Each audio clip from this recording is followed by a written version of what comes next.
할렐루야.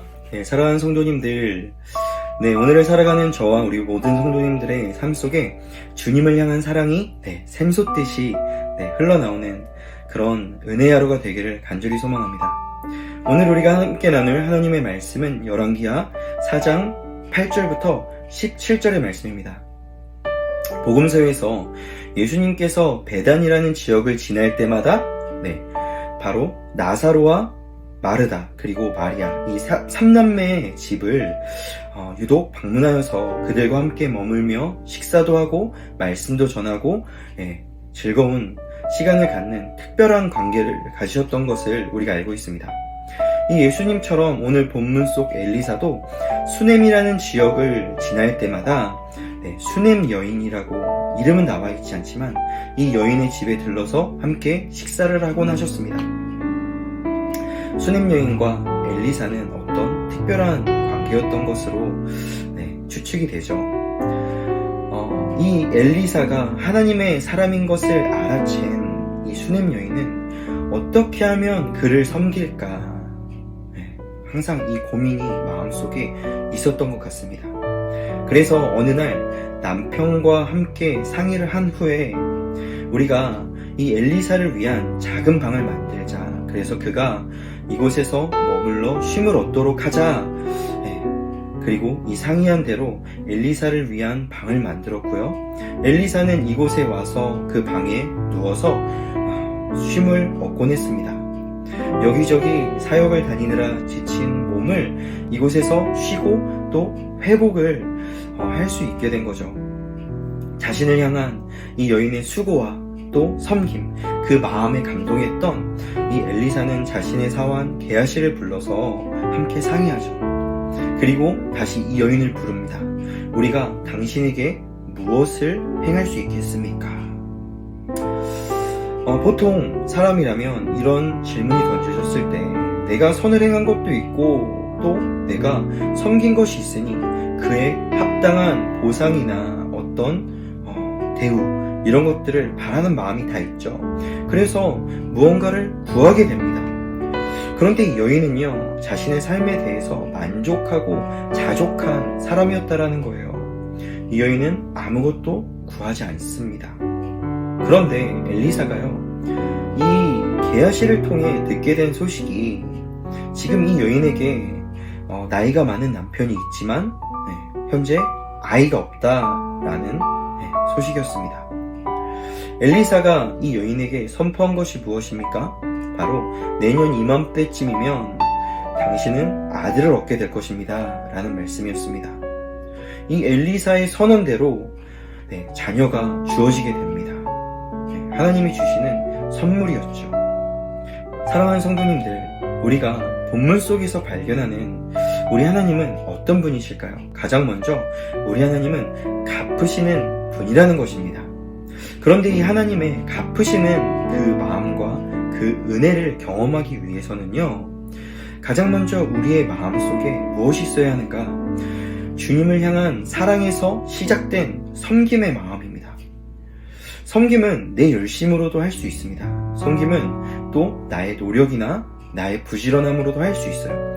하지만 섬김에 있어서 가장 중요한 요소는요, 주님을 향한 마음에서 시작되어야 한다는 것입니다. 내가 주님을 사랑하기 때문에 내가 그 사랑하는 주님을 어떻게 섬길까? 그리고 주님께서 사랑하시는 교회와 또 성도들, 지체를 어떻게 섬길 수 있을까? 그 사랑의 마음에서 시작된 섬김이 참으로 귀한 것입니다.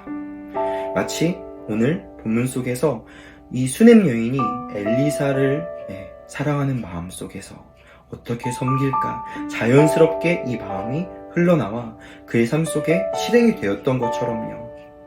그런데 섬김과 어떤 선을 행함에 있어서 우리가 반드시 기억해야 할 것이 있어요. 그것은 어떤 대가나 어떤 보상, 어떤 보응을 기대하지 않는다라는 것입니다. 데살로니가후서 3장 말씀에 보면 이런 말씀이 있습니다. 선을 행하다가 낙심하지 말지니라. 왜 이런 말씀이 있을까요? 왜냐하면 선을 행하다가 낙심을 하는 경우가 굉장히 많다라는 것입니다. 우리가 선을 행한 후에 낙심을 하는 이유는 무엇일까요? 우리 마음속에 선을 행하고 또 누군가를 섬기는 마음이 있어요. 하지만 동시에 우리가 보지 못하고 우리가 깨닫지 못할 수 있지만 무엇이 있습니까? 그 선에 대한 어떤 보상을 바라는 마음, 어떤 특별한 대우를 받기를 바라는 마음. 그런데 실제 어때요?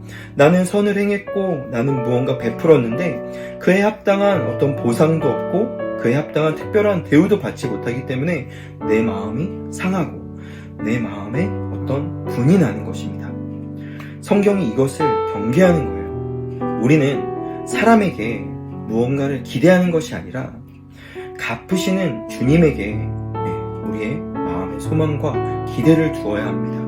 내 마음속 가득한 주님을 향한 사랑 때문에 시작된 이 섬김. 사람은 나에게 갚아주지 않을지라도 이 섬김을 보시는 주님께서 반드시 갚아주실 거라는 믿음이 저와 성도님들에게 부어질 수 있기를 소망합니다. 또 우리 하나님은요, 우리의 모든 필요를 이미 다 아시고 다 채우시는 분이신 것을 기억하시기 바랍니다.